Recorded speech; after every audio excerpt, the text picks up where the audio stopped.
Vamos dar início aqui ao debate sobre universidade política, organizado pela União da Juventude Comunista, o Partido Comunista Brasileiro.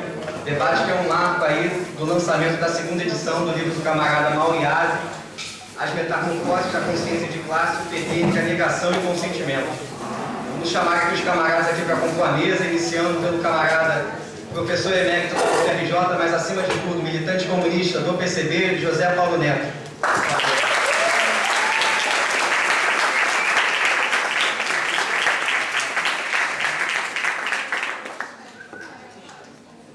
Convidar também o camarada que está numa árdua tarefa, professor de História e futuro vereador do Rio, Irã Roedel.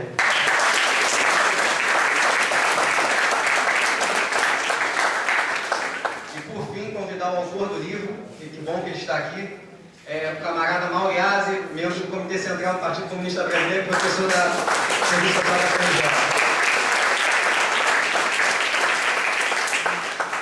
Lembrando aqui que, infelizmente, a gente tem um teto de 9 horas para o evento e as perguntas, depois do bloco aqui de intervenções, vão ser por escrito com o camarada Hugo, aqui da OJC, do IFIX. É só mandar por escrito que ele vai ler aqui as perguntas para os palestrantes. Então, vamos dar início com o Zé.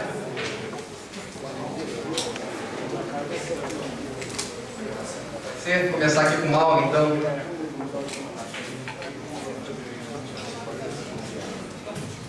Bom, boa noite para todo mundo. Boa noite. O tema dessa atividade, em geral, que foi proposto, foi o de política universitária. E sobre vários aspectos, essa tem sido uma relação tensa, né? Interessante que, se nós pensarmos do ponto de vista da própria instituição universitária, ela sempre foi cortada, atravessada pela dimensão da política, né? Não apenas porque é uma instituição de uma certa sociedade, de uma certa ordem, e que cumpre o papel de um aparelho dessa ordem, né? E isso pode ser comprovado pela própria história e o amadurecimento da instituição universitária no Brasil, mas também porque a dimensão da política faz parte da própria constituição da instituição enquanto uma política interna, né? Dificilmente a configuração dos órgãos de gestão da universidade deixam de refletir nas direções que apontam para a instituição as contradições e a dinâmica de interesses que cortam a sociedade da qual essa instituição faz parte. Talvez de maneira didática isso tenha se manifestado no último movimento docente da greve dos professores que tivemos aqui esse ano, né? Na qual nós podemos ver de maneira bem clara e precisa que uma reivindicação por carreiras, por condição de trabalho, por salário, acabava por expressar um debate muito mais de fundo sobre a universidade, o seu papel, o seu perfil, né? Se, afinal de contas, queremos uma universidade que articule as dimensões do ensino, da pesquisa, da extensão, uma universidade pública, gratuita, uma universidade onde o acesso seja acompanhado das condições de permanência, uma universidade na qual os programas de pós-graduação, de pesquisa, de desenvolvimento tecnológico reflitam e dialoguem com os problemas reais da sociedade e as verdadeiras demandas da maior parte da sociedade, ou ser uma universidade seguindo a rota da reforma do Estado e das transformações chamadas precariamente de neoliberais, e impuseram a vários setores da sociedade e que, portanto, chegam também à universidade, né? A contra-reforma do Estado implica também numa reforma, uma contra-reforma na universidade, que, ao contrário do que algumas pessoas imaginam, não virá, como não veio, por um ato do governo ou um projeto de reforma, mas, assim como em outras áreas, veio se implantando, se insinuando e acabando por impor uma direção diferente e reformando a universidade por dentro, né? A base desse perfil, que acaba fazendo da universidade também um campo da luta política, é que esse projeto implica numa universidade que se adeque à lógica do Estado mínimo. No que nos respeita diretamente, a lógica de que a universidade tem que sobreviver com poucos recursos vindo do fundo público. Como são insuficientes, foram congelados por muito tempo, né? Não foram investidos o que foi necessário, a universidade teria que, na lógica do Estado gerencial, complementar os seus recursos na busca de recursos que seriam completados pelo mercado, né? Direta ou indiretamente, mercantilizando a vida da universidade. Isso se deu de que forma? Desde a forma mais direta, da venda de serviços, né? Das fundações que vão captar recursos das mais diferentes formas, né? Das parcerias com empresas, com outras esferas do poder público, com outras esferas de mercado, até uma forma indireta, né? Que é o balcão de projetos, onde os professores, os departamentos, disputam entre si as poucas verbas de fomento, completando assim os recursos necessários à universidade. Quer dizer, esse tipo de universidade exigia uma outra forma de funcionamento interno, assim como exige uma nova forma de carreira, né? Quer dizer, passa a ser, para esse novo modelo universitário, um incômodo, uma carreira docente, tal como foi conquistada pelo movimento docente nos anos 80 e 90. Né? Assim como no setor privado, a reestruturação implicava na palavra flexibilização, né? A flexibilização, no caso da universidade, é flexibilizar a dedicação exclusiva, né? É incentivar a busca cada vez maior do professor para poder completar o seu rendimento com essas diferentes iniciativas de mercado, de venda de serviços, de projetos, de fundações, né? Mas também isso adquire uma faceta própria no atual momento que nós estamos vivendo, né? A mera privatização e mercantilização, que começou claramente quando o Paulo Renato, né, era ministro da Educação, ele adquire uma nova forma, né, que tem muito a ver com o momento da acumulação de capital e o momento da reforma do Estado no Brasil, né? Não basta apenas acreditar, como se acreditava na era FHC, de que o ensino público cumpriria uma fatia do mercado e que isso seria complementado por uma abertura do mercado educacional às empresas privadas de ensino, né? Rapidamente se demonstrou que isso não funciona bem assim. Criaram-se inúmeras universidades privadas e essas universidades privadas rapidamente entram na lógica da crise do mercado, né? E mais uma vez vão pedir apoio ao Estado. Quer dizer, dentro desse novo cenário, o Estado responde de que maneira? Garantindo vagas nas universidades privadas através de bolsas, clara transferência do fundo público para a iniciativa privada, salvando a iniciativa privada dessa crise de mercado, e ao mesmo tempo, né, combinando uma espécie de expansão no setor público.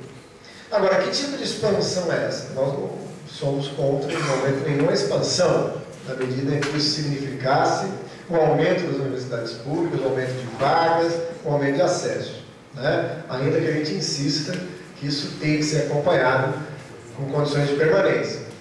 Mas o problema é que essa expansão foi pensada nos moldes do Reúne como uma forma de fazer uma expansão quase como uma chantagem. Veja, o que a universidade tem até agora é o que ela tem, ainda que isso significasse, no momento em que se apresenta o Reúne, né, uma situação muito precária. A universidade tinha sido abandonada de recursos, de contratação de professores, do cuidado com a infraestrutura, mas supunha-se que estava tudo bem, e aí as verbas da expansão viriam de acordo com a expansão feita. Quer dizer, criou mais cursos, abriu outros cursos, aí vai ter mais verba, né?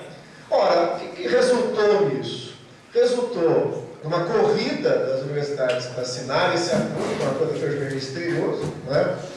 Cresceu o número de cursos, ampliou o número de alunos, mas não se ampliou proporcionalmente as verbas necessárias para a manutenção desse ensino público de qualidade, né? Então, existe uma expansão com precarização, uma combinação perversa, né, que resultou nas condições que estão na base da greve que tivemos esse ano. Então, a própria é estranha a pergunta, quando a gente pergunta qual é a relação entre a política e a universidade. Como se fossem dois momentos diferentes, duas esferas diferentes da vida, né? Ora, a própria afirmação das necessidades de um projeto universitário, de uma universidade pública e gratuita, se choca com o modelo do Estado que tem por trás interesses claros da nossa sociedade, né? Quer dizer, aquilo que aparece, por exemplo, na reestruturação produtiva do capital na esfera privada, na contra-reforma do Estado, no âmbito da gestão política do Estado, também se expressa e acaba refletindo no modelo de universidade, né? Talvez a universidade, por sua tradição, ainda carregue aquela imagem meio mítica de uma bolha, né, de uma ilha, de algo separado da sociedade, não é? De algo que não sofra com a sociedade. Um breve estudo sobre a história da universidade mostra que ela está sempre inserida nessa sociedade. É muito difícil que ela seja aquela torre de marfim da produção do conhecimento puro, da produção da ciência, da tecnologia, que depois vai buscar canais para falar com a sociedade, né? Dos mais tradicionais aos mais inovadores, né? Mas não no sentido de que essa universidade fique isolada, né? Ela está cruzada por questões políticas. Por isso que o futuro da universidade também não se joga em si mesmo, né? Assim como ela está profundamente implicada nos grandes problemas nacionais e o seu futuro se joga nas opções políticas que são traçadas, e por trás tem os interesses de classe em disputa nessa sociedade, a saída da universidade, o seu futuro, também passa pela sua inserção na política, né? O Gramsci gostava de diferenciar a pequena e a grande política, né? Eu sempre brincava com o Carlos Nelson que o Gramsci esqueceu uma dimensão que é da política minúscula, né? Que a grande política, as grandes questões, o que vai acontecer com o país, com a luta de classe, com as transformações sociais. A pequena política é aquela política do bastidor, né? Da conjuntura, das tramas, né? Daquela coisa que os especialistas em política que gostam de falar no Jornal Nacional adoram, né? Dar um palpite, quem falou com quem, que rompeu com quem, etc. e tal. Agora, a universidade também vai ser permeada por aquela, vamos chamar de política minúscula, né? Aquela disputa. O Weber gostava de dizer que a vaidade era uma doença profissional, né? Então você tem aquela vaidade, aquela disputa, aquela coisa, o departamento, a gestão, né? Assim como no conselho do Gramsci, nós podemos dizer, o grande trabalho da política com P maiúsculo, política maiúscula, é desvendar os vínculos entre essas dimensões. Não achar que elas são esferas isoladas. Buscar os nexos e as conexões, né? Por isso que o movimento docente tem que pensar desde a participação dos órgãos de gestão, dos departamentos, da vida acadêmica, até as disputas políticas que ocorrem na sociedade, até a grande política, né? Mas vinculando isso com claros princípios e horizontes de classe, né? Pensar política e universidade é também pensar o corte de classe que existe na universidade. Em tempos como os nossos, que as pessoas acham que as classes sociais acabaram, nada como o didatismo do que é os trabalhadores que entram na universidade. Nós trabalhávamos num projeto, né, um tempo atrás, chamado Conexões, que tinham a intenção de trabalhar e acompanhar os estudantes de origem popular que entravam na universidade. E uma frase chamava muita atenção, ficou marcado em todos nós que trabalhávamos nesse projeto. Quase todos eles tinham uma imagem de que estavam numa festa para a qual não foram convidados, né? A universidade parece que abriu uma faixa para recepcionar os alunos de origem popular. Vocês não são bem-vindos, né? Fiquem rápido e saiam o mais rápido possível, né? Por quê? Porque ela é e traz um ranço, né, de ser um espaço seletivo, de ser um espaço de filtro, ser um espaço que acaba afunilando para a participação de todos, não é? Por isso que a transformação da universidade e a luta política na universidade, ao nosso ver, vai além da necessária luta pelo seu caráter público, pelo seu caráter gratuito. Vejam que tempos estamos, que há um pouco tempo atrás, apenas ao referir o caráter público, estaria implícito gratuito, né? Mas agora nós temos que falar que é público e gratuito, porque tem muita gente que ainda não entendeu e transforma o ensino público numa banca de venda de serviço, ou mais sério, como é o caso agora da empresa brasileira de serviços hospitalares, que tenta nos impor, não é? Além da garantia de uma universidade pública, gratuita, de qualidade, que ainda é, a universidade pública, com todo o processo que passa, ainda é responsável pelo melhor ensino, a melhor pesquisa, o melhor desenvolvimento de técnico, né? Por isso que nós não consideramos que há uma crise na universidade pública. Durante a greve, os meios de imprensa nos procuraram e perguntaram: por que da crise da universidade pública? E nós respondíamos: a universidade pública não está em crise. O que ocorre é uma crise pela tentativa de impor um modelo que destrói a universidade pública, né? Essa que é a crise que estamos vivendo. Por isso, para a gente, a defesa da universidade pública gratuita, de qualidade, implica em ir além disso. Implica em defesa de uma universidade popular. Agora, por que a universidade popular? Né? Qual que é o eixo central que nós pensamos a luta por uma universidade popular? Não no sentido de criar uma universidade popular para as camadas populares, não é? Para que tenha uma especificidade de... Não. Para nós, a universidade popular é algo maior que isso. É impossível, no momento que estamos na correlação de força, impedir que o capital, que a grande burguesia, apresente suas demandas e dispute a universidade para que cumpra seus objetivos. E lógico que esse lado da moeda tem muito mais instrumentos, força, para garantir que suas demandas sejam atendidas pela universidade. Ela é prioritariamente montada para isso. Mas mais do que isso, se isso é verdade, o nosso dever é também fazer dentro da universidade que as demandas populares se apresentem, que as demandas dos trabalhadores se apresentem, que aqueles que chegam na universidade tenham condições de cumprir seus estudos, de concluir e de fazer sua formação a serviço dos interesses, não da perpetuação dessa ordem, mas de sua transformação. Como Brecht dizia, né, nos seus poemas, ali onde a burguesia e os poderosos falarem, os trabalhadores também falarão. Né? Quer dizer, é o máximo que nós podemos fazer nessa disputa de hegemonia, nesse espaço importante da universidade.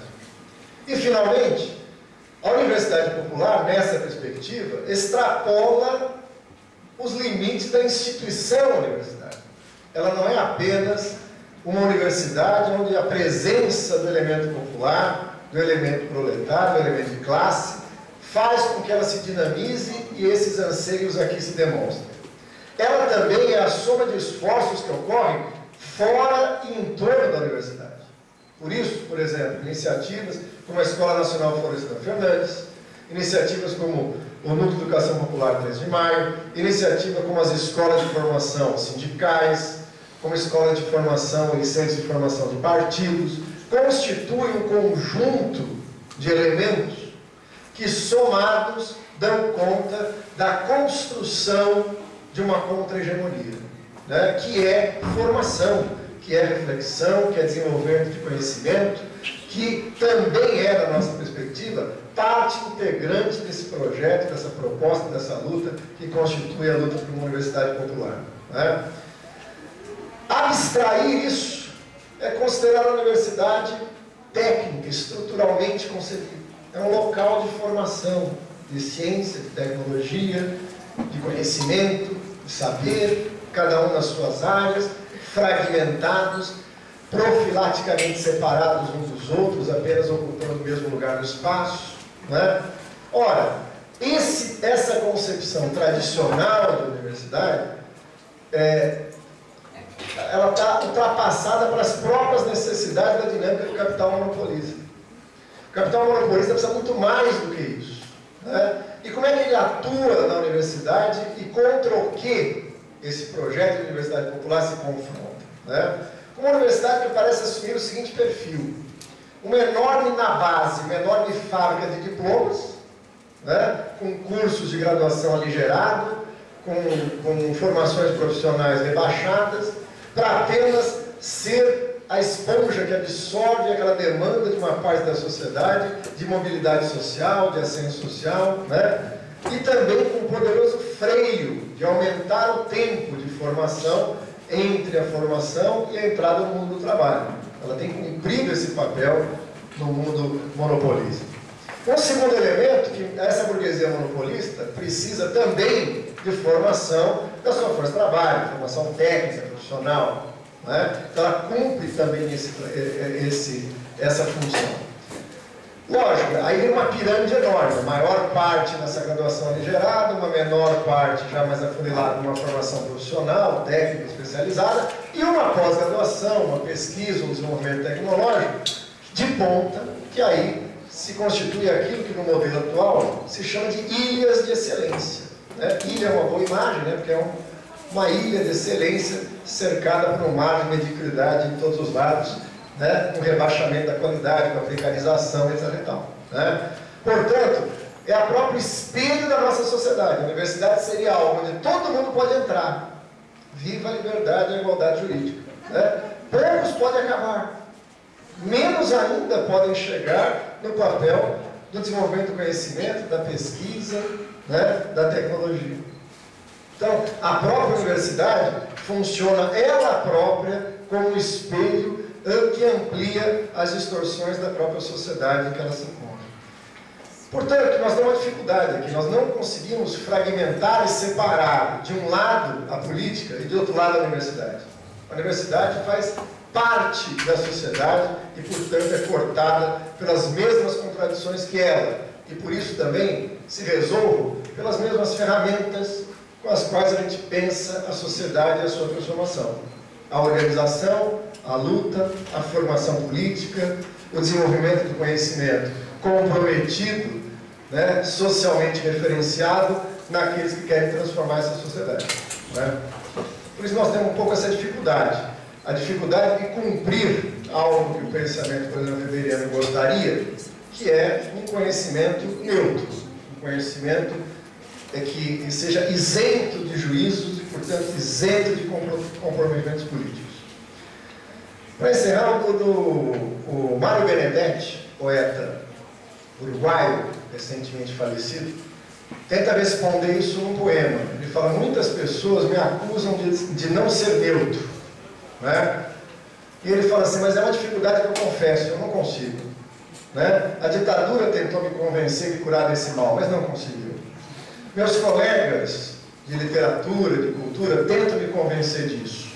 E ele diz, eu confesso que até tentei, talvez escrever poemas sobre o mar, peixinhos, sobre a Atlântida, que foi engolida pelo mar, mas quero dizer que isso é um esforço inútil, porque se falasse de peixinhos, falaria de peixinhos proletários e peixinhos burgueses. Se falasse de Atlanta, rapidamente acharia os escravos que, ao afundar com a sua cidade, maldiziam seus senhores. E aí a velha coisa de sempre voltaria: Cuba sim, Yankees não. Portanto, eu estou convencido, embora pareça paradoxal, que sou totalmente parcial.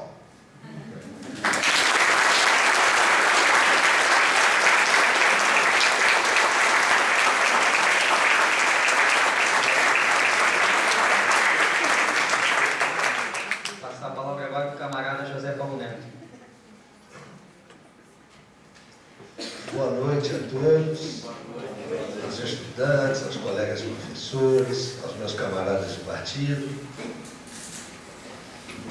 Eu quero dizer que eu vacilei muito em aceitar o convite, que me honra muito, para discutir universidade aqui com vocês. E a razão é simples.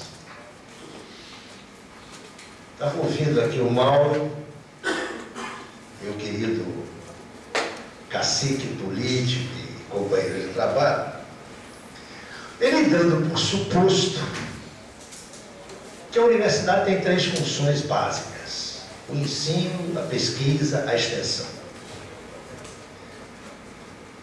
Eu acho que eu concordo com quase tudo que o Mauro fala. Mas eu queria dizer para vocês por que eu vacilei em aceitar esse convite. Porque eu acho que nós estamos discutindo uma instituição que já morreu. É isso mesmo que vocês ouviram. Depois vocês podem me dar todas as pancadas, mas eu peço que me escutem um pouquinho. Eu tenho me questionado nos últimos 20 anos se essas três funções são funções da universidade hoje. Paulo dizia, em defesa da universidade pública, que também é a minha posição, que no Brasil é a universidade pública aquela que confere o melhor ensino, é verdade, e aquela que faz a melhor pesquisa. Não, Mauro, não faz a melhor pesquisa, é a única que faz pesquisa. É a única. Segundo dados credíveis, oficiais, 97% da pesquisa que se faz no Brasil, 97%, os outros 3% são verdadeiramente residuais. 97% é feito na universidade pública. Mas isso é no Brasil. Quando eu olho a universidade do ponto de vista dos países capitalistas mais avançados, eu tenho me perguntado seriamente se nos últimos 20 anos ela faz ensino, se ela faz pesquisa e se ela faz extensão. Eu penso que essas funções estão claramente definidas no capitalismo contemporâneo. Então vamos ver se a gente se entende. Eu concordo plenamente com a formulação política do Mauro, mas eu penso que, e não vai ser aqui nessa noite, mas eu acho que é obrigação de um intelectual colocar isso para os seus companheiros, eu acho que nós temos que discutir essa ideia de universidade. Eu acho que essa noção de universidade com a qual nós estamos trabalhando é uma noção que hoje carece de um profundo redimensionamento. Essa instituição, que é aquela que nós estamos defendemos nesta greve, né? E daí extrapolamos um projeto de universidade popular, eu penso que nós precisamos de discutir isso desde a raiz. Isso não significa o fim da instituição universitária. Não é? A gente frequentemente se esquece que essa moça começou por iniciativa da Santa Madre Igreja Católica Apostólica Romana. Bolonha não é apenas um conjunto de prédios, é um projeto de hegemonia. E que essa hegemonia se redefiniu. A universidade que nós conhecemos não tem nada a ver com aquela ideia de universitas, de universalidade, que formalmente está na raiz do catolicismo triunfante na média e Idade Média. Robert Sorbonne, que dá nome a outra universidade famosa, era um clérigo, era um padre. A universidade só se autonomiza do poder da igreja, se vocês quiserem, da Inquisição, com a Revolução Francesa. A laicização da universidade é do século XIX. Ela se redefiniu amplamente. Ela não acabou, mas ela entrou em profunda metamorfose. E eu estou usando o termo metamorfose porque, segundo o nosso companheiro que abriu a mesa, nós estamos aqui também para saudar a segunda edição desse belíssimo livro do Mauro. Eu posso falar belíssimo porque eu conheci esse livro há muito tempo, antes de tomar a forma de livro. Imagine vocês que eu comecei falando aqui que o Mauro hoje é meu cacique político, o que me honra muito. Mas eu estive na banca de doutorado do Mauro quando ele defendeu a tese que, eu diria, é o núcleo duro deste livro, que eu reputo dos livros mais importantes publicados nesse país nos últimos 10 anos. Leiam esse livro. Esse livro é um livro admirável. É claro que eu tenho as pesquisilhas com o Mauro, né? O namoro dele com Sartre, que me incomoda profundamente, mas o livro é um livro admirável. E é de saudar a sua segunda edição de um livro que é um catatal enorme, um país onde se diz que as pessoas não leem. Isso não é verdade. Então eu dizia, as metamorfoses não ocorrem apenas em níveis de consciência e em partidos políticos, e até mesmo em classes sociais. Uma instituição que veio se metamorfoseando, especialmente ao longo dos últimos 2 séculos, foi a universidade. Penso que se nós projetarmos, não em termos de lutas imediatas, e penso que o Mauro falou com o olho nessas lutas imediatas, porque essa universidade que está aqui, a que faz 97% da pesquisa nesse país, está ameaçada, não é? Então ele fala muito a partir dessa luta, da qual ele foi um dos protagonistas mais importantes no cenário brasileiro, que foi a luta da última greve. Mas eu acho que se nós, eu estou convencido que se nós projetarmos, prospectarmos, planejarmos uma universidade, não a curto prazo, mas a médio e a longo prazo, nós vamos ter que redefinir esse negócio de pesquisa, extensão e ensino. Até porque eu estou convencido, sei que isso vai chocar vocês, que eu acho que a universidade como instituição já não faz nenhuma dessas 3 coisas. No mundo, a imagem que Mauro começou a usar, eu quero retomá-la. No mundo, a universidade hoje, não é só no Brasil não, viu, companheiros? No mundo, a universidade é um enorme arquipélago de mediocridades com algumas ilhas de excelência. É claro que isso deve ser levado em condições de historicização e de concretização muito determinadas. A universidade inglesa, ou se vocês quiserem mais precisão, a Universidade do Reino Unido é também um enorme arquipélago de mediocridades com algumas ilhas de excelência. Mas isso não pode ser transplantado diretamente para o Brasil, para a Argentina, para o México. Há todo um contexto histórico, no nosso caso, histórico-colonial, que implica que nós tenhamos aí que trabalhar com um leque de mediações muito grande. Por exemplo, no caso brasileiro, a nossa universidade tem uma tara histórica. É uma tara, é o seu elitismo.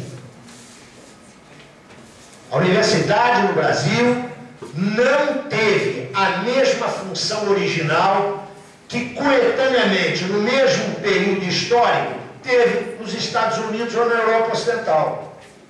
A universidade foi feita aqui, foi construída aqui para criar bacharel. É para isso que ela foi feita. Para ser um signo de classe, seja na entrada, seja na saída. Esse elitismo não foi quebrado até hoje. Medidas as mais elementares parecem revolucionárias. Por exemplo, acabar com o vestibular. Eu me lembro que, quando eu ainda era gente aqui, né, que estava nativa, dava aula, alunos do mestrado e do doutorado, nós não estamos falando da graduação, estamos falando do mestrado e do doutorado, ficavam assombrados quando eu dava para eles um número de vagas de universidades públicas na Grande Buenos Aires. Estou falando da Grande Buenos Aires, não estou falando apenas da UBA, da Universidade de Buenos Aires, mas na mancha urbana de Buenos Aires há várias universidades públicas. Numa área, uma mancha urbana que tem a equivalência da mancha urbana do Rio de Janeiro. E quando eu dava o número de vagas públicas aqui na mancha urbana do Rio de Janeiro, vagas públicas entende-se o FRJ, Unirio, Federal Fluminense e o UERJ. O conjunto dessas vagas equivalia a 60% das vagas da UBA. E os caras ficavam com o olho arregalado e diziam, aqui na Argentina, em 1918, com o movimento da reforma universitária, em 1918, se aboliu o vestibular. Aqui você fala em abolir o vestibular, vem os doutores da direita e da esquerda, que são iguaizinhos nisso, Para dizer, mas como? Vai rebaixar o nível dos estudantes.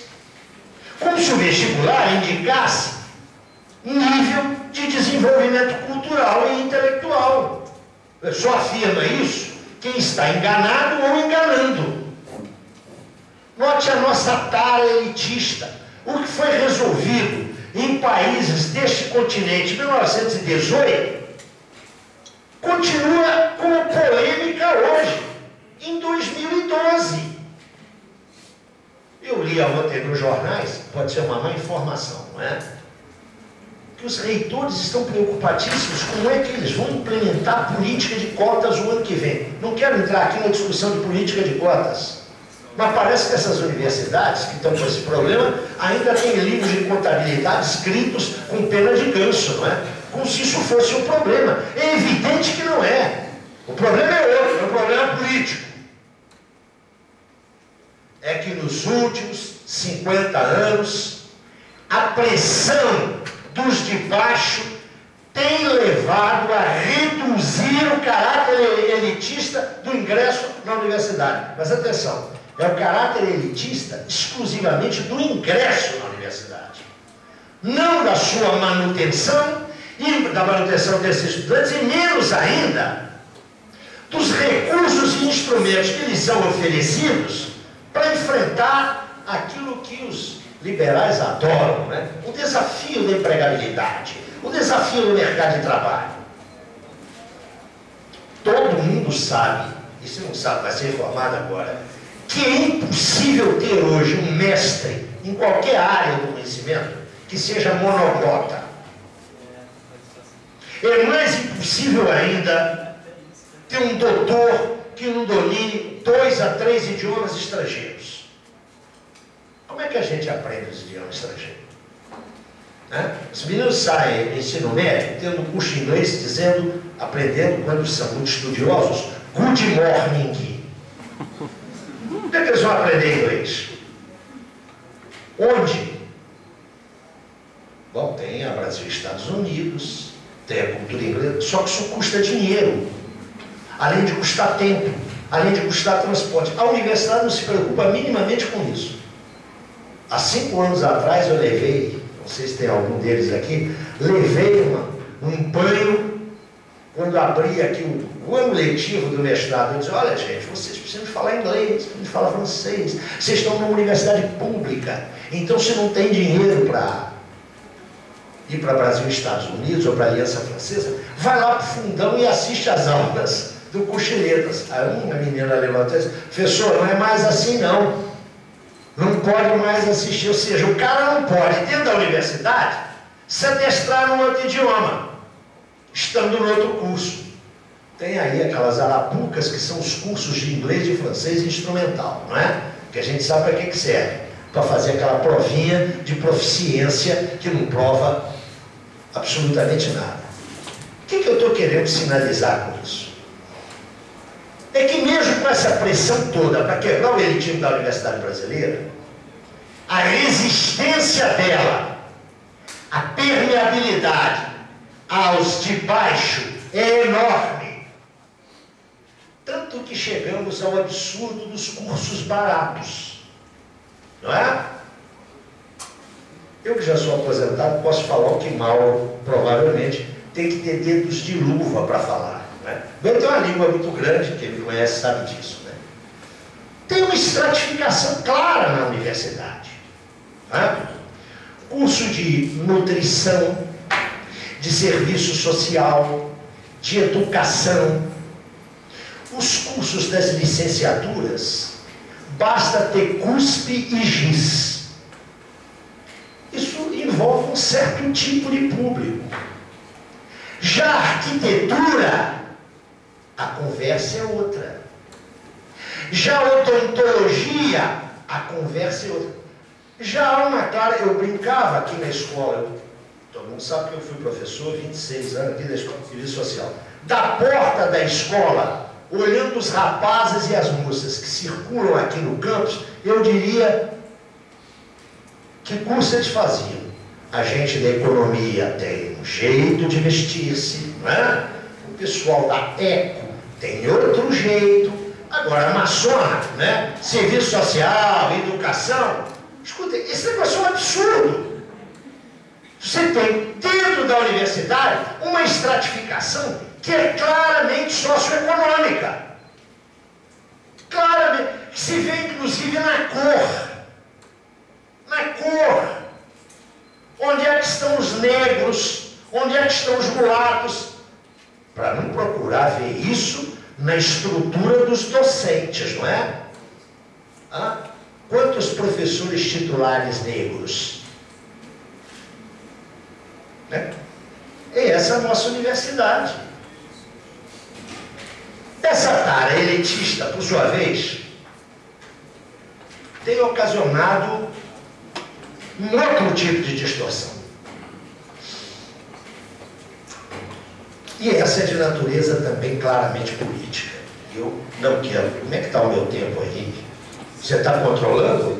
Não, não fala isso, senão eu fico até às 4 horas da manhã aqui. E nem deixo você fazer campanha eleitoral.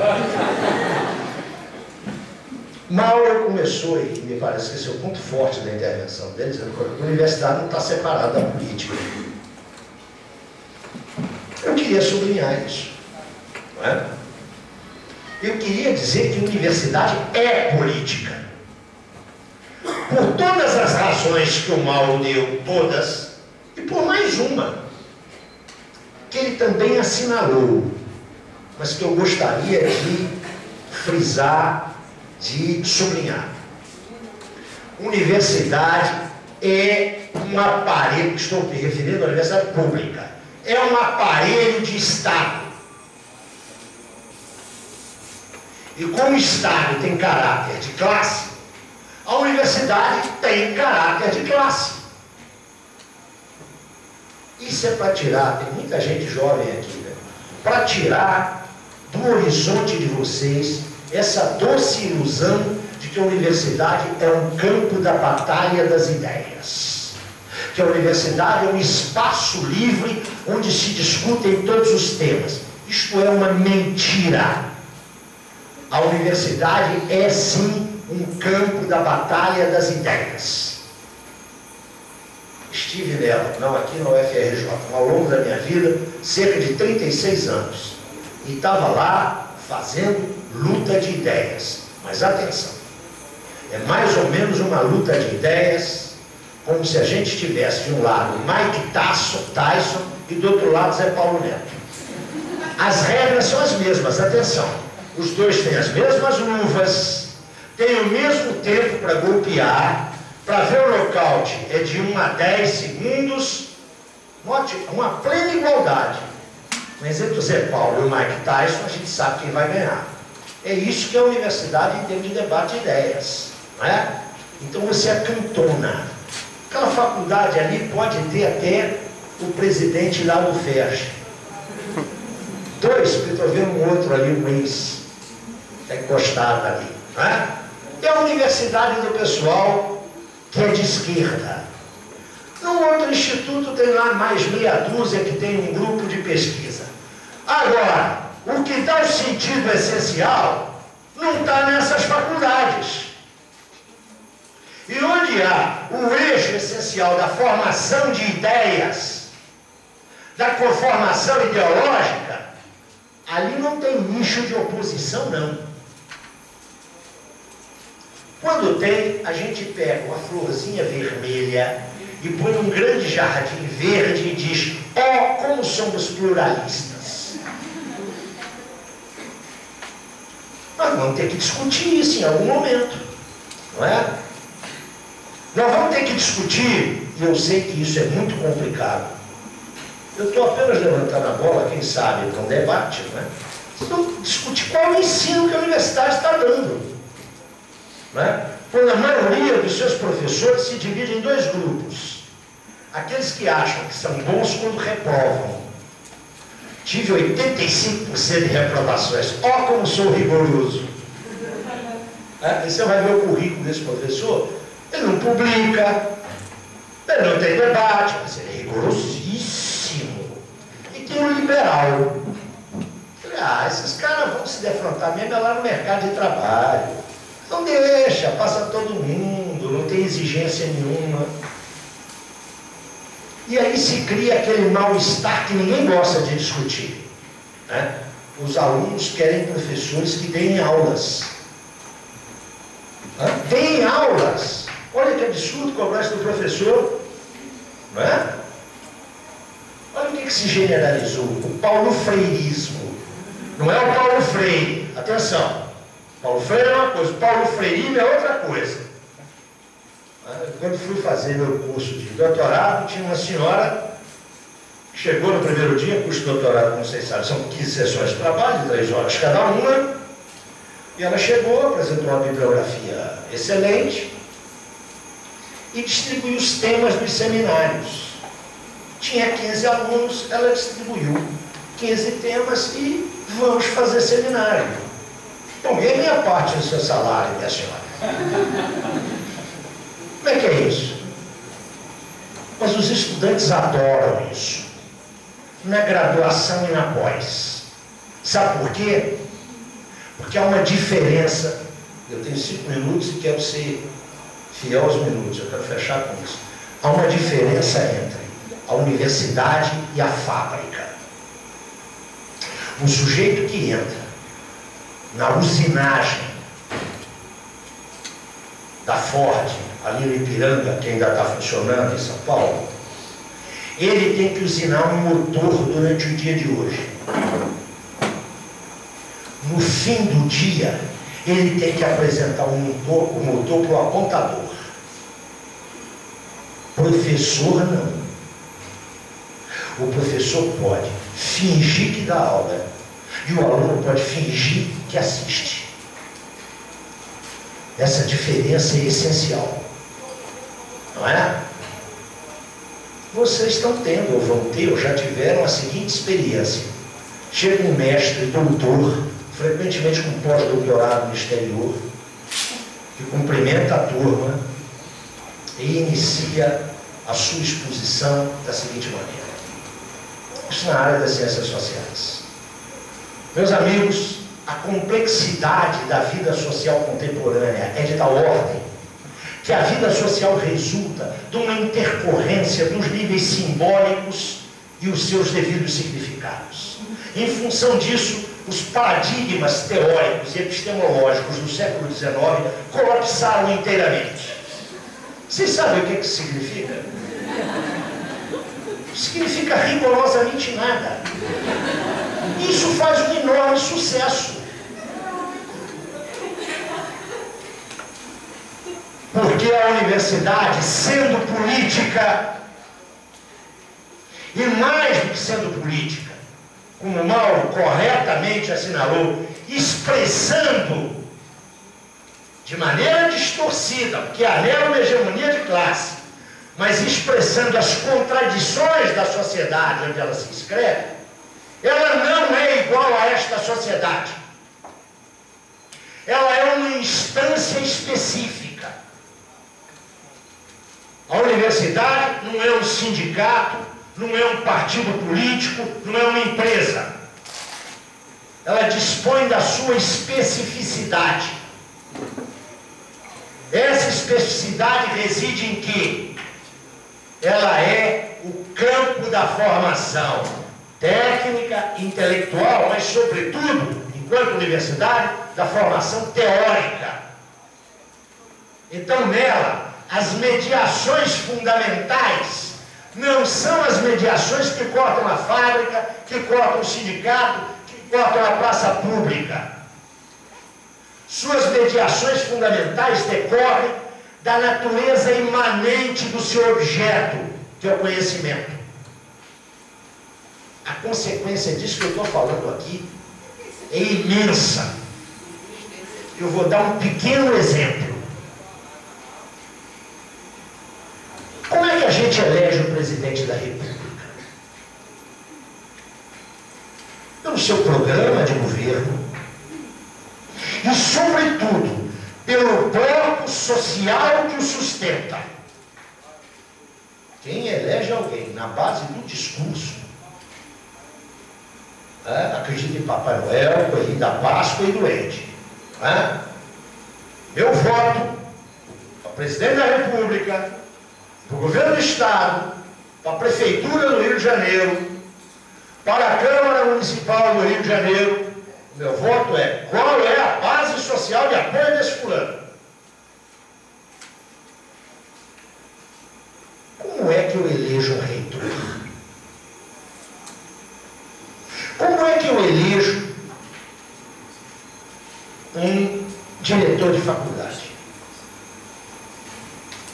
É do mesmo jeito? É pela pertencência, pela pertinência a um partido político? Pela minha identidade ideológica com ele? Não, senhores.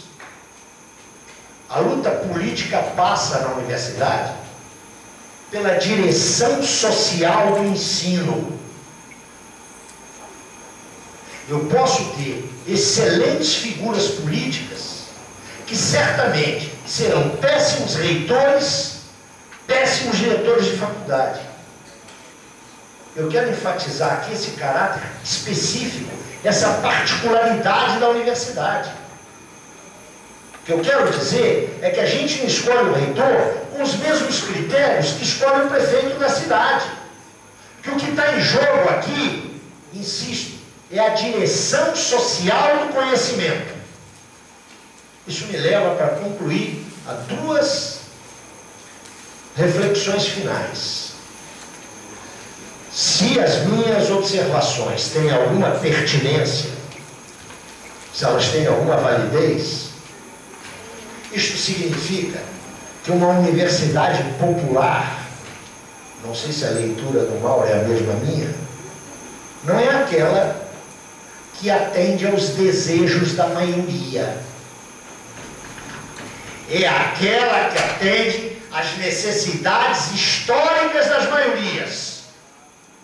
Uma coisa não é igual à outra, não. É preciso deixar isso muito claro. E é preciso ter coragem para dizer para as maiorias que, embora majoritárias, elas podem estar erradas. Porque não é muito fácil. Sobretudo para quem faz política. E uma segunda implicação, que é tola, tonta, mas eu sou o mais velho, provavelmente, aqui dessa Assembleia, vou arrogar-me o direito de dizê-la até pela experiência. A gente tem que pedir a professores que deem aulas e estudem. E temos que pedir a estudantes que compareçam nas aulas e estudem. Porque a última coisa que eu tenho visto nas discussões acadêmicas dos últimos 30 anos são precisamente esses dois pontos. Eu suponho que vocês não vão assistir aula de alguém que sabe o mesmo que vocês. Se vocês vão, vocês são idiotas. Eu quero assistir aula de quem sabe mais do que eu. E há um critério de mérito acadêmico.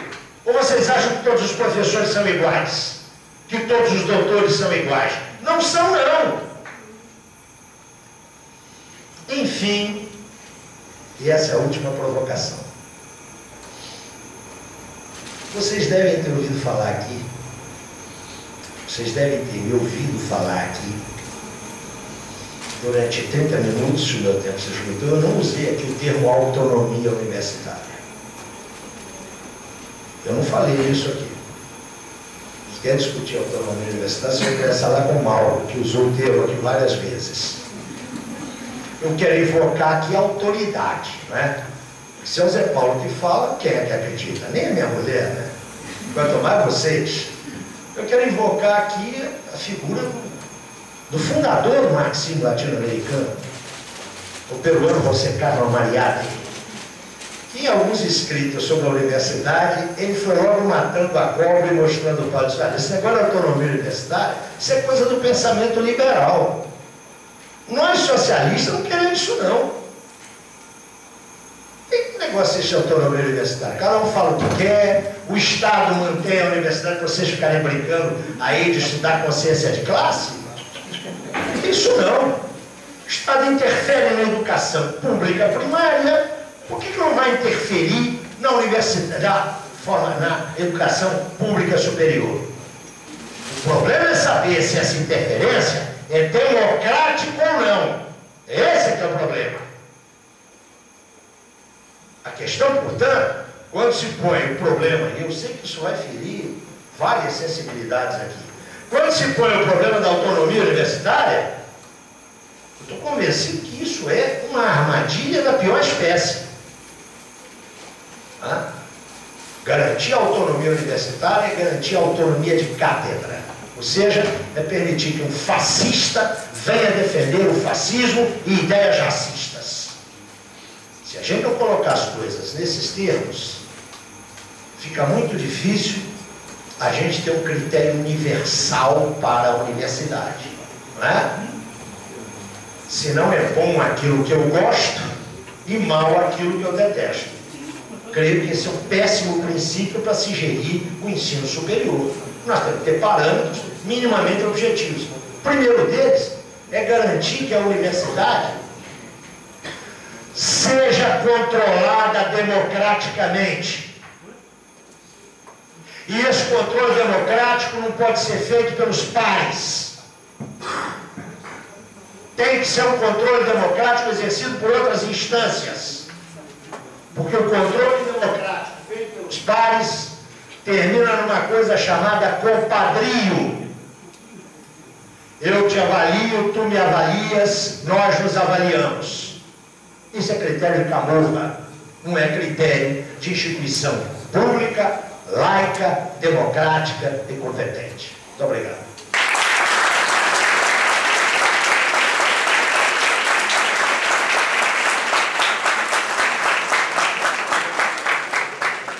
Só lembrando que o Hugo, que está ali aqui na esquerda, à minha esquerda, está pegando já as perguntas. Passar agora a palavra para o camarada Irã Moeda. Boa noite. Eu tomei 5 votos. Isso aí até é bom, porque falou depois do Zé Paulo. Isso aí já me empolgou bastante trabalho e constrangimento também, né?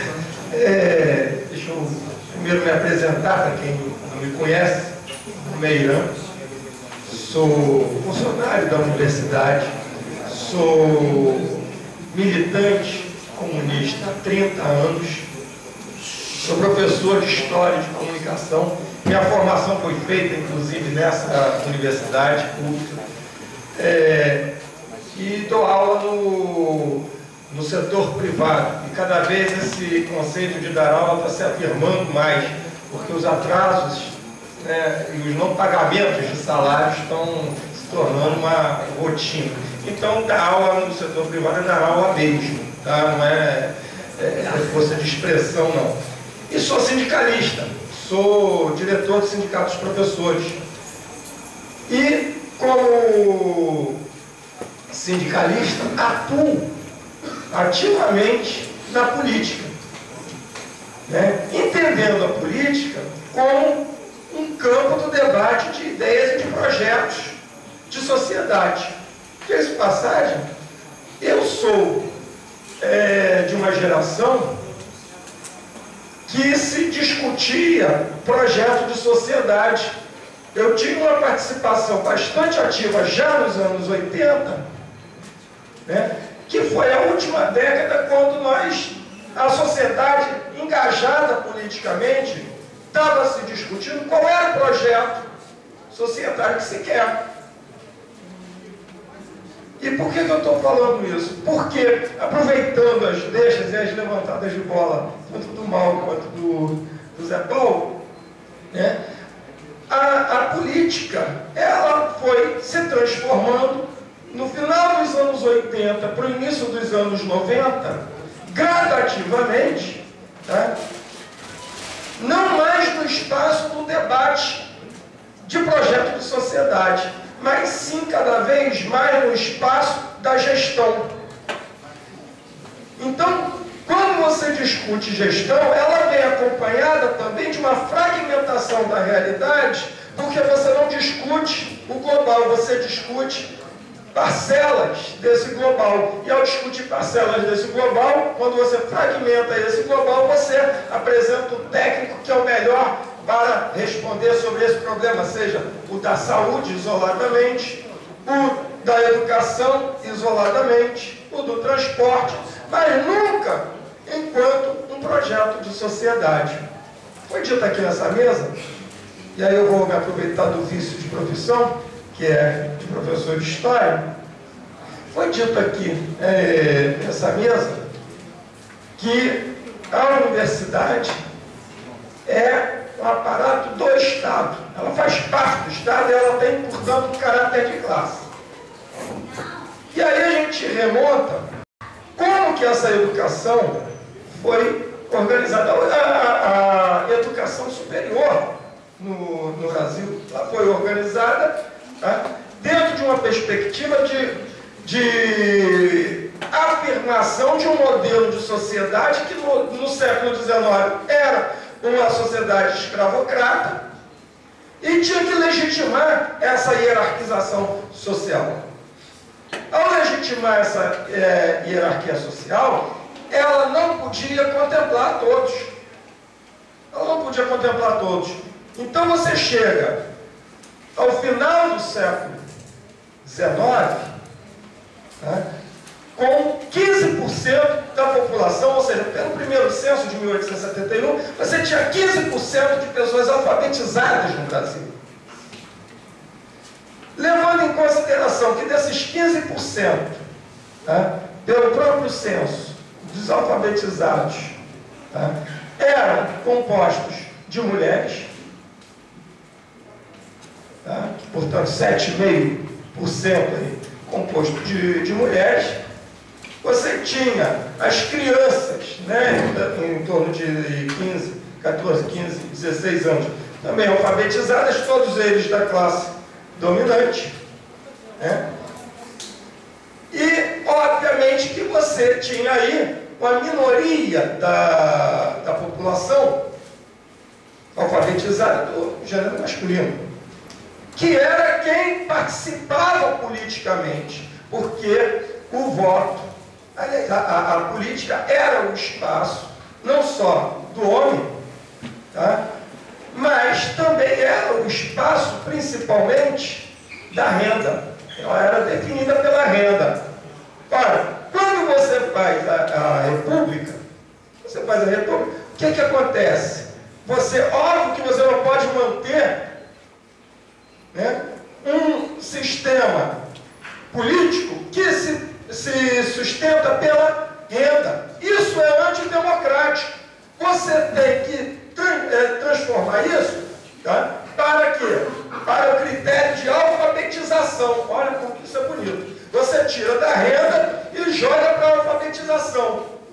E, ao mesmo tempo, a Constituição Republicana retira a responsabilidade do Estado de oferecer educação básica. Você trocou 6 por meia dúzia. Porque para você se constituir enquanto cidadão, você tinha que ser alfabetizado. Para você ser alfabetizado, você tinha que ter renda. Então, aí a gente já matou que o processo de construção da cidadania no Brasil não era para todos. Tá? Mesmo sendo republicano, não incluía a maior parte da população, ou seja, ficava restrito a esses 15%, 15, 20%. Né? Esses 15 e 20% que podem sim ter agora o direito da questão da participação política pelo critério da alfabetização, porque essa classe dominante já se alfabetizou. Antes ela não era o critério da alfabetização para se participar da política, porque a maior parte da classe dominante não era composta de alfabetizados. Então você tem aí 50 anos, 60 anos para resolver esse problema, e se resolveu aí, agora sim pode se fazer a República no Brasil. Tá?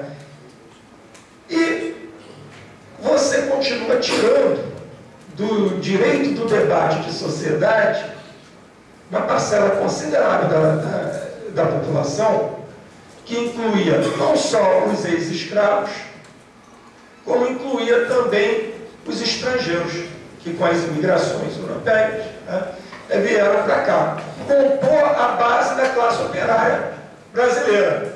E que, se você for fazer uma pesquisa, né, tem gente de ciências sociais aqui que sabe muito bem isso, se você for fazer uma pesquisa sobre a atuação da classe trabalhadora no final do século XIX e no início do século XX, você vai ver que era muito pouco.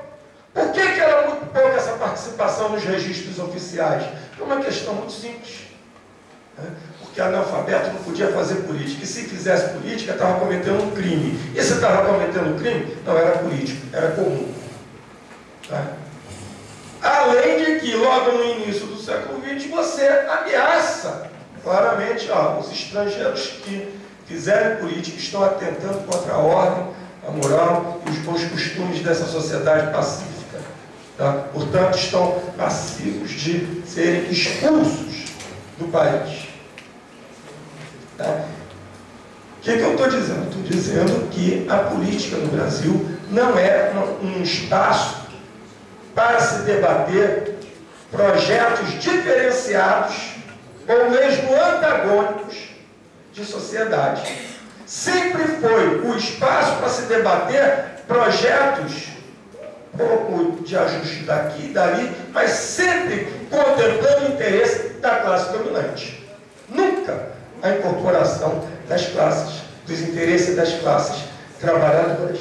E aí é óbvio que a universidade não pode ser diferente. A universidade faz parte dessa sociedade. E se faz parte dessa sociedade, ela também não pode admitir projetos, né, diferenciados. Ela não pode admitir projetos antagônicos. Eu entrei nessa universidade como funcionário, lembro quando o Zé Paulo quis ser professor aqui também, quando você tinha um reitor, que era o Horácio Macedo, e que ousou trazer o debate de uma mudança radical do papel da universidade nesse país. Fazia dobradinha com ele, aqui no Rio de Janeiro, o Ivo Barbieri na UERJ. Eles incomodaram muito, O governo Sarney, que é base, foi base do senhor Sarney, que foi base do Lula, e é base também da senhora Dilma, do CEP, portanto, aliado do PT, cansou de prender as verbas da universidade para não se pagar os funcionários. E aí, como você tinha... como retaliação. E aí você tinha o quê? Você tinha o seguinte, você tinha uma autonomia administrativa que você podia mover a verba daqui para ali. O que o Horácio fazia? Ele não pagava os empresários e pagava a folha de pagamento.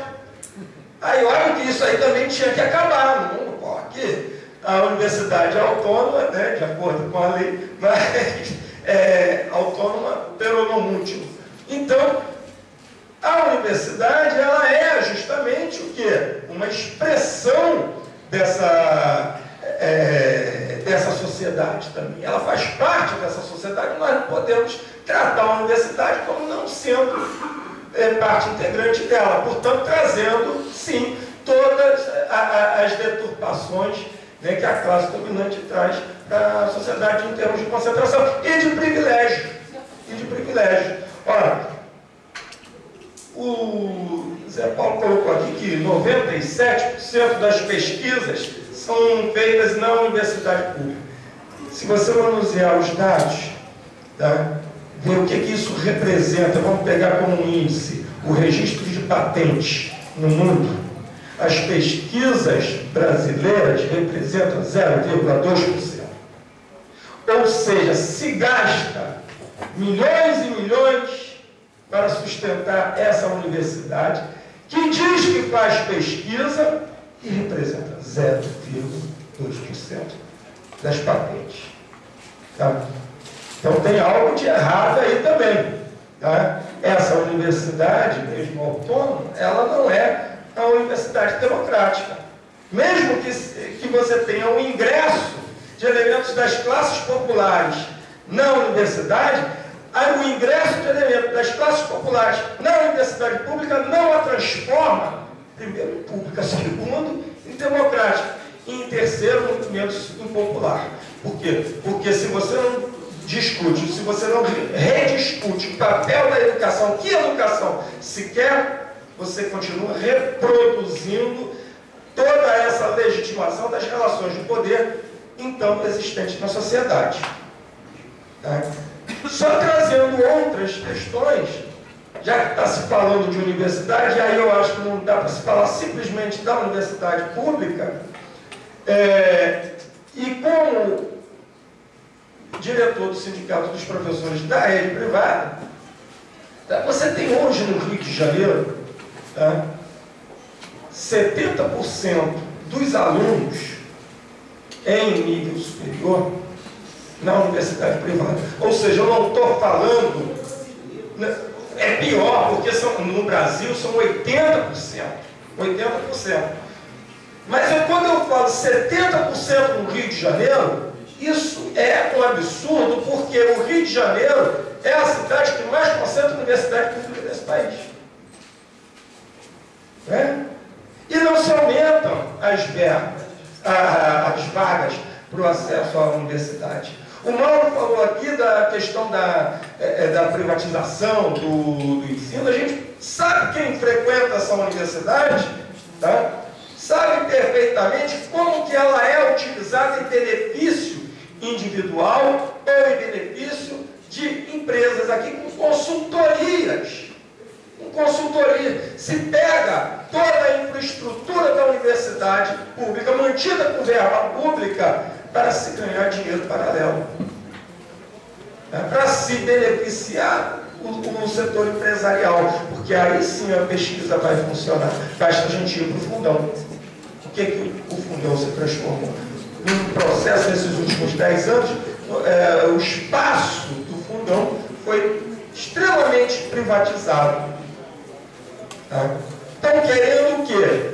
Qual é o grande projeto aqui para a Praia Vermelha? O grande projeto é tirar a gente daqui, não é? Para entregar para quem? Para as classes populares, que não é. Né? Qual é a dificuldade de se discutir a questão do canecão? Vai dizer que se abrir o debate na universidade, nós não temos condições de tocar esse debate e apresentar a proposta. Mas por que se engaveta esse tipo de discussão?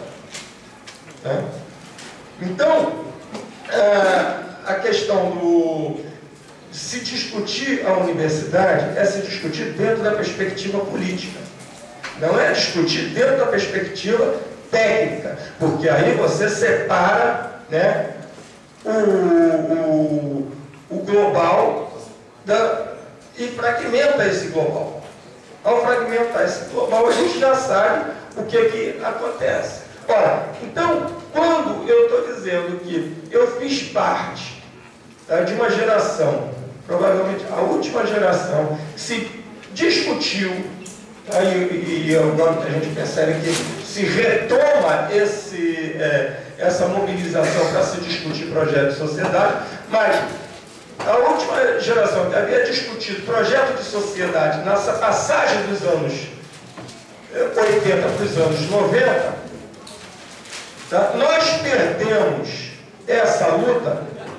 Podemos fazer a relação com o cenário internacional, podemos fazer relação com o avanço tecnológico do capitalismo, né? Podemos fazer relação com o avanço do neoliberalismo, que individualiza não só a vida na sociedade, como a própria política, mas o que é certo é que o capitalismo atingiu um grau que deixou de ser pura e simplesmente dominante para se constituir enquanto relação hegemônica nessa sociedade mundial. Nós passamos a pensar dentro dos limites impostos pelo próprio capitalismo. Você entra nas universidades privadas e você tem um curso de empreendedorismo.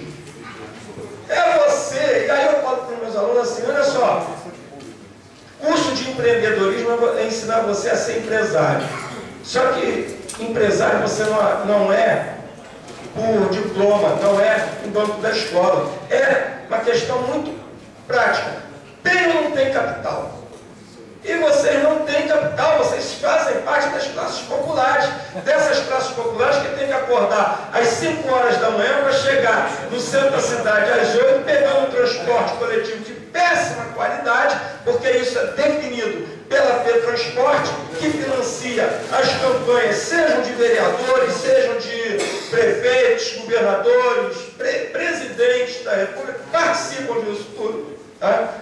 Junto com um processo de financiarização da vida social, que agrada extremamente, tá, o capital bancário, o capital financeiro, né, que é mais amplo do que isso, inclusive, e você, tá, acha que pode ser empresário, porque não, eu tenho que ser empreendedor, porque aí eu tomo a iniciativa, eu não fico aguardando a determinação, eu visto a camisa e vou ser dono do meu próprio negócio.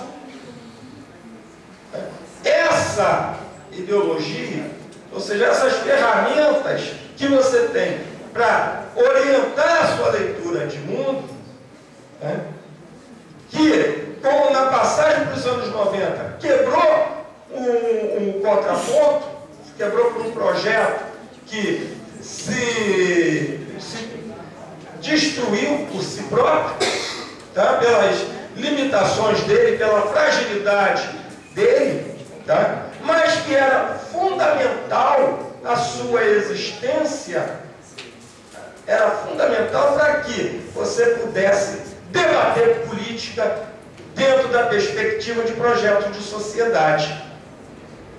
Ou seja, eu comecei a falar que a política no Brasil, ela teve por característica justamente a exclusão do direito de participar das definições e das decisões de projeto de sociedade, em que as classes populares elas estavam excluídas.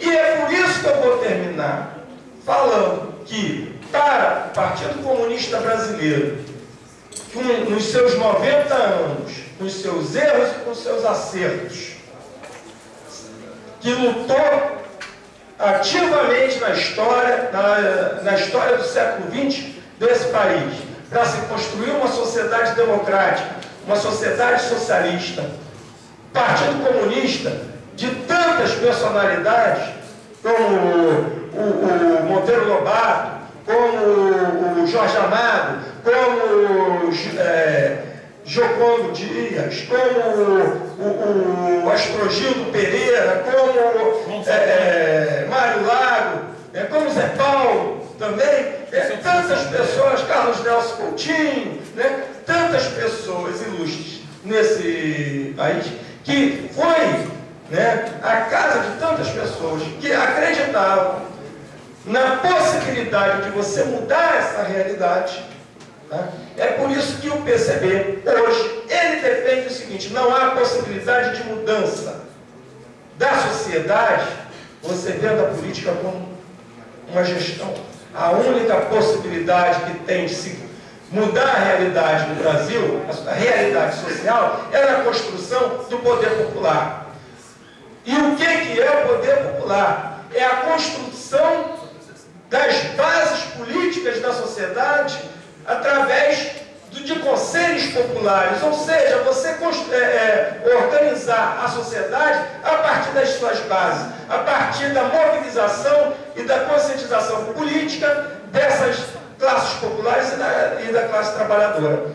Se não for por aí, nós não vamos estar construindo a possibilidade de um futuro diferente. Nós vamos estar, na realidade, reproduzindo o que sempre se fez no Brasil.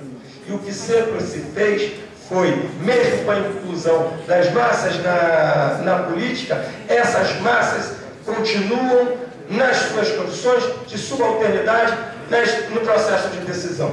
Então, é por isso que o PCB defende a construção do poder popular a partir da construção dos conselhos populares.